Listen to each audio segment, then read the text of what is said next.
Next thing I wanted to talk about with you is black market peptides. I think that a lot of our clientele, people in our community, they're not really understanding that a lot of these medications and peptides and injectable products are actually not FDA approved, and they're not commercially available through a pharmacy. And so they go on the black market. The other day, I actually called just a random company who had a website up, and I just wanted to find out, like, hey, where do you source your peptides? And the person who supposedly was the owner of the company had to put me on hold and ask someone where he sourced his peptides.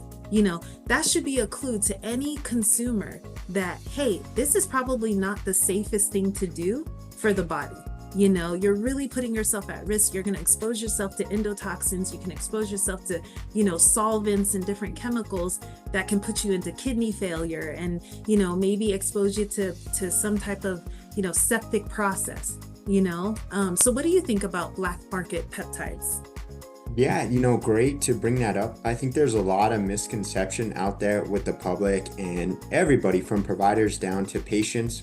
They're just hearing, oh, my buddy's on this, my friend is on that, and this is how it works. And they don't realize that with them not being approved and on the black market, they're being made in laboratories that could be out of someone's garage. They're not inspected. Yep. They're being made with components that may not even be FDA approved, have certificates of analysis. So you don't even know what components, what other added ingredients are going into those.